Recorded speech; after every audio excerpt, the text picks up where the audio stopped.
Hello student, welcome back to accounting classes. I am Rashid Ali from Commerce Department. I hope you are very well. Today we read Introduction to Accounting. Last topic में हमने पढ़ा था meaning of accounting, जिसके अंदर हमने पढ़ा था accounting एक आर्ट होती है जिसमें हम रिकॉर्डिंग करते हैं, क्लासीफाई करते हैं और समराइजिंग करते हैं। ये टर्म्स सारे के टर्म्स ऑफ मनी में होते हैं और छोटे से छोटा सा करेक्टर्स भी होता है, वो फाइनेंशियल करेक्टर्स का होता है। सभी ट्रांजैक्शन है, इनकी कुछ ना कुछ रिजल्ट निकलने चाहिए। इसी के साथ साथ हमने सेकंड पॉइंट में पढ़ा था एट्रीब्यूट, जिसमें हम पढ़ा था आइडेंटिफाई करते हैं फाइनेंशियल ट्रांजैक्शन है वो इकोनॉमिक एक्टिविटी की होनी चाहिए। हमने उसके बाद पढ़ा था मेजरिंग करते हैं, वो टर्म्स ऑफ मनी में होनी चाहिए। हमने पढ़ा था इसका रिकॉर्डिंग करते हैं, यानी इन सभी बातों को जर्नल होता है जिसके अंदर हम रिकॉर्ड करते हैं। नेक्स्ट इसके बाद हमने पढ़ा था क्लासिफिकेशन, इन्हें हम ग्रुप में बांट देते हैं जिसे हम लेजर बोलते हैं। अलग अलग कैटेगरी में सबके अकाउंट्स मेंटेन करते हैं। नेक्स्ट था समराइजिंग, जिसके अंदर हम निचोड़ निकालते हैं, यानी कि आप कह सकते हैं एक तरह की चैप्टर समरी निकालते हैं। ट्रायल बैलेंस के थ्रू हम ट्रेडिंग और प्रॉफिट लॉस बनाते हैं। ट्रेडिंग अकाउंट्स रॉ मटेरियल से रिलेटेड था और प्रॉफिट लॉस के अंदर एक्सपेंसेस और इनकम आती थी। इसके बाद हम बैलेंस शीट बनाते हैं। बैलेंस शीट के अंदर सब कैपिटल, प्रॉफिट, लायबिलिटीज़ और सारे की सारी एसेट्स होती थी। इसके बाद हम जो ना एनालिसिस करते हैं, एनालिसिस के अंदर ये देखते हैं कि हमारी पोजीशन क्या है बिजनेस की। जो भी हमारे डाटा होते हैं उस डाटा के बेस पर हम देखते हैं हमारी प्रॉफिटेबिलिटी क्या होगी, हमारी फाइनेंशियल पोजीशन वगैरह क्या होगी। नेक्स्ट हम न्यू टॉपिक पर आते हैं। हमारा नया टॉपिक है ऑब्जेक्ट ऑफ अकाउंटिंग। ऑब्जेक्ट के अंदर फर्स्ट मेन ऑब्जेक्ट है मेंटेन द अकाउंटिंग रिकॉर्ड्स। और इस ऑब्जेक्ट के अंदर हम जितनी भी अकाउंटिंग की चीज़ें होती हैं उन सभी के जो है रिकॉर्ड्स फाइनेंशियल ट्रांजैक्शन और इवेंटों के रखते हैं, ताकि एक प्रिंसिपल और एक अकाउंट्स मेंटेन किया जा सके सिस्टमेटिक ढंग से। नेक्स्ट इसके बाद हम करते हैं डिटरमाइन प्रॉफिट एंड लॉस। इसके बाद हम प्रॉफिट लॉस निकालते हैं। जब हमारे पास सारे डाटा हो जाते हैं तो उन डाटा के बेस पर हम इतनी स्टेटमेंट तैयार करते हैं, जैसे स्टेटमेंट का नाम होता है इनकम स्टेटमेंट। इसे हम ट्रेडिंग या प्रॉफिट लॉस अकाउंट भी कह देते हैं। ट्रेडिंग अकाउंट से हम रॉ मटेरियल से चीज़ें निकालते हैं और प्रॉफिट लॉस के थ्रू एक्सपेंसेस और इनकम के बीच में हम डिफरेंस देखते हैं। अगर हमारी इनकम ज़्यादा होती है और एक्सपेंसेस कम होते हैं तो वो प्रॉफिट कहलाता है, और अगर इनकम कम हो और एक्सपेंसेस ज़्यादा हैं तो वो लॉस निकल कर आता है। इसके बाद हम करते हैं डिटरमाइन द फाइनेंशियल पोजीशन। जब हम ये पता कर लेते हैं कि हमारी फाइनेंशियल पोजीशन क्या है, उसके बाद हम चाहते हैं कि हमारी पोजीशन के बारे में ये पता चल जाए कि हमारी बैलेंस शीट क्या बोलती है। बैलेंस शीट से मतलब है कि आपकी एक्चुअल में फाइनेंशियल पोजीशन क्या है बिजनेस के अंदर।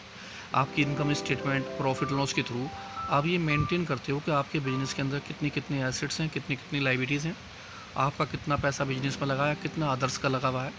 जो आपका अपना पैसा लगा होता है उसे हम कैपिटल बोलते हैं। जो हम अदर पार्टी से पैसा लगा हुआ होता है उसे हम क्या बोलते हैं, लायबिलिटीज़। जो हमें किसी को देना होता है, जैसे उधार का पैसा हुआ या लोन वगैरह हुआ, ये सभी चीज़ें मिलकर हमारी एसेट्स कहलाती हैं, जिसे हम बोलते हैं क्या चीज़, बैलेंस शीट। इससे हमारी फाइनेंशियल पोजीशन पता चलती है। नेक्स्ट है फैकल्टीज ऑफ द मैनेजमेंट। जब हम सब सारी की सारी इन्फॉर्मेशन कलेक्ट कर लेते हैं तो हम देखते हैं कि इन इन्फॉर्मेशन के थ्रू हम क्या डिसीजन मेकिंग कर सकते हैं, हम किस तरह से अपने बिजनेस को कंट्रोल कर सकते हैं या उसका बजट बना सकते हैं, और इन्हीं सभी बातों के बेस पर हम आगे की प्लानिंग करते हैं, जिसे हम बोलते हैं फोरकास्टिंग, जो डिसीजन मेकिंग में सबसे ज़्यादा फ़ायदेमंद होती है। नेक्स्ट है providing accounting information to users.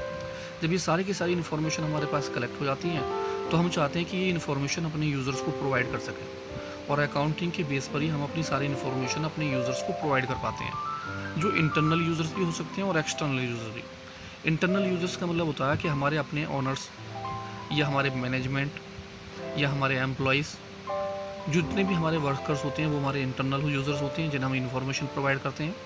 External users मतलब होता है कि ऐसे यूज़र्स जो हमारे बिजनेस के बाहर के होते हैं, जैसे ऐसे लोग जिनसे हम उधार माल परचेज़ करते हैं तो मेरे क्रेडिटर्स कहलाते हैं।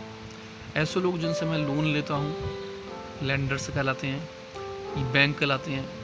ऐसे लोग जो अदर्स चीज़ों में मेरा साथ देते हैं तो पोटेंशियल इन्वेस्टर्स वगैरह कहलाते हैं। तो इन सभी के लिए मैं इन्फॉर्मेशन प्रोवाइड करता हूँ अपनी बिजनेस की डाटा के बेस पर। नेक्स्ट इसके बाद हम देखते हैं अपनी बिजनेस के एसेट्स।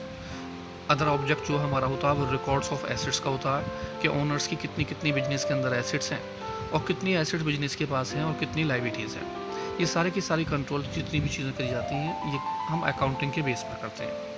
इस तरह से आप कह सकते हो कि मेन ऑब्जेक्ट में हमारा हो गया maintain the accounting records, determine the profit and loss accounts, determine the financial position, management के लिए फैकल्टीज़ प्रोवाइड करते हैं इन्फॉर्मेशन यूज़र्स के लिए, और बिजनेस के एसेट्स को क्या करते हैं, प्रोटेक्ट करते हैं। इसका बाद हमारा आता है function of accounting. Main function जो होता है वो मेंटेन करना होता है सिस्टमेटिक अकाउंटिंग रिकॉर्ड्स।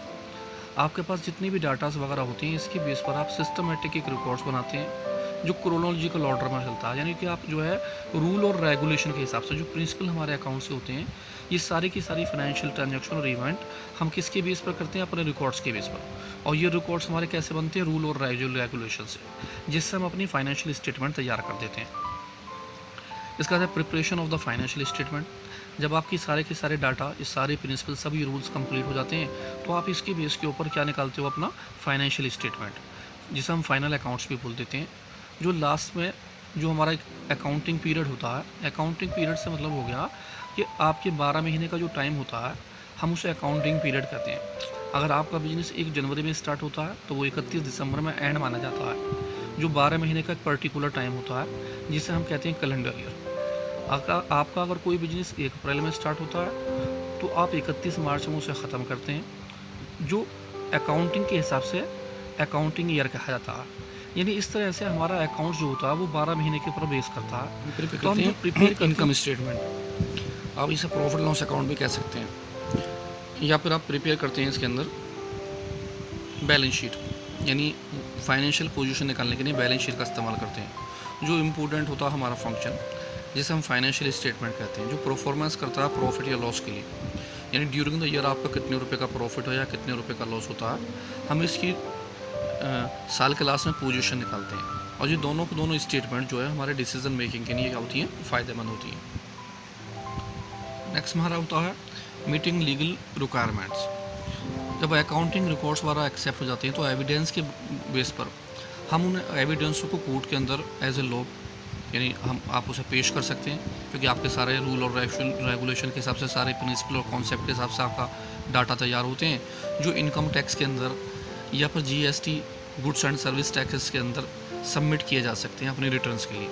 यानी कि अगर कोर्ट में या फिर इनकम टैक्स ऑफिस में आपके डाटास की ज़रूरत पड़ती है तो आप यहाँ से आसानी से उन्हें सबमिट कर सकते हैं, क्योंकि आपके पास प्रॉपर रिकॉर्ड्स होते हैं और सारा की सारी चीज़ें आपके पास करेक्ट होती हैं जो लीगल इन्फॉर्मेशन के लिए ज़रूरी होती हैं। नेक्स्ट है communications of the financial information. अब ये सारे के सारे डाटा, सारे के सारे फंक्शन जो अकाउंटिंग के होते हैं, ये कम्युनिकेशंस के लिए फ़ायदेमंद होते हैं, क्योंकि फाइनेंशियल इन्फॉर्मेशन हम यूज़र्स को इसके थ्रू आसानी से दे सकते हैं, वो चाहे हमारे इंटरनल यूज़र्स हों या फिर एक्सटर्नल यूज़र्स। हमारा अगर कोई एक्सपेंसेस बनता है या इनकम बनता है जिसके थ्रू हम प्रॉफिट लॉस अकाउंट बनाते हैं, उसके थ्रू हमारे इनकम या एक्सपेंसेस पता चल जाते हैं, और बैलेंस शीट के थ्रू आपकी क्या निकल जाती है, फाइनेंशियल स्टेटमेंट। आप फाइनेंशियल स्टेटमेंट के थ्रू अपने मैनेजमेंट को, अपने बैंकर्स को, या आपके जो एम्प्लॉयज़ वगैरह होते हैं या गवर्नमेंट अथॉरिटीज़ वगैरह होती हैं, उन्हें अपने डाटा से रूबरू करा सकते हैं, यानी आसानी से उन्हें बता सकते हैं कि हमारी पोजीशन आज की क्या है।